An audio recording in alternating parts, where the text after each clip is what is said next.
Today, we are diving into a book that has been an absolute game changer for almost a century now.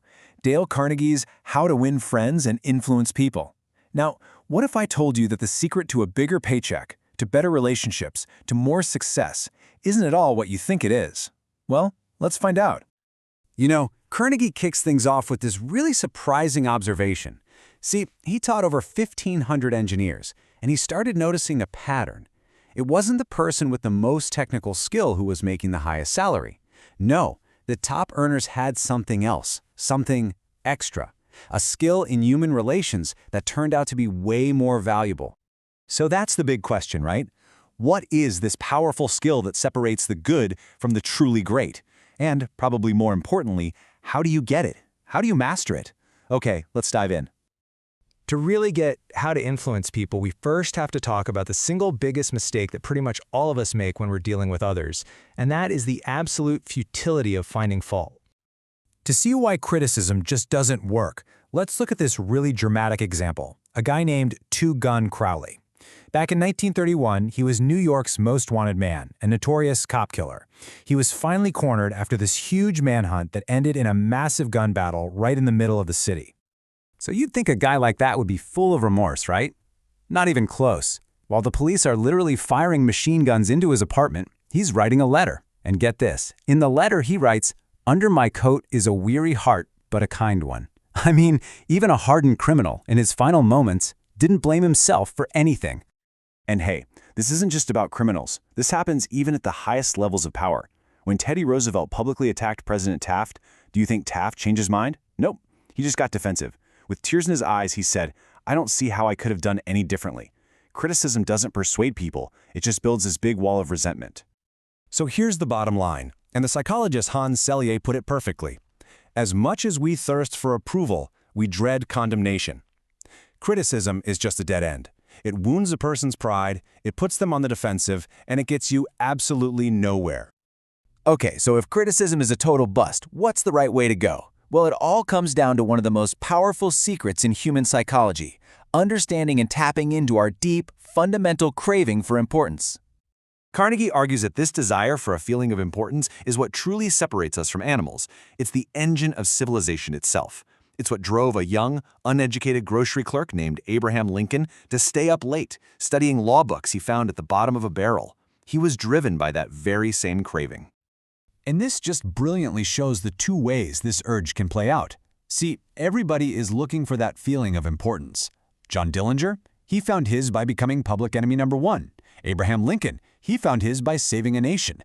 It's the exact same drive, just expressed in totally different ways. So how do we tap into this constructively with the people around us? Well, Carnegie lays out a super simple two-step process. First, you just have to stop. Stop criticizing, condemning, and complaining. And second, you replace all of that with honest and sincere appreciation. And I mean real appreciation, not cheap flattery. Genuine recognition of a person's worth. This kind of appreciation can be absolutely life-altering. Think about a young, blind boy named Stevie Morris. His life was totally changed when a teacher, instead of pitying him, showed sincere appreciation for his one incredible gift, his sense of hearing.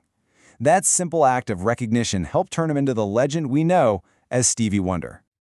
All right, now let's build on this idea with another really powerful principle. Carnegie called it the fisherman's secret, and it's all about baiting the hook to suit the fish. Think about it. How do we usually try to persuade someone? We talk on and on and on about what we want, what we need. As Carnegie puts it, pretty bluntly, this is a childish approach. You are eternally interested in what you want, sure, but nobody else is. And he just captures this idea so perfectly with this unforgettable analogy. He says, "Personally, I am very fond of strawberries and cream, but I have found that for some strange reason, fish prefer worms." You see? When you go fishing for people, you have to use their preferred bait, not your own. So, this is the crucial point right here. The only way on earth to influence other people is to talk in terms of what they want. You have to connect what you want to what they want. You have to arouse in them an eager want. And it can be so simple. Look at this story. A farmer couldn't get a stubborn calf into a barn. He was pushing and pulling, nothing worked. But their housemaid, she knew the secret.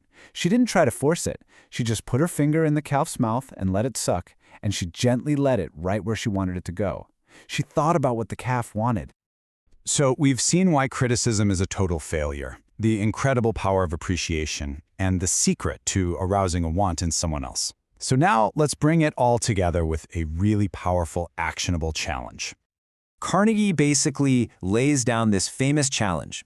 You can make more friends in 2 months by becoming genuinely interested in other people than you can in 2 years by trying to get other people interested in you.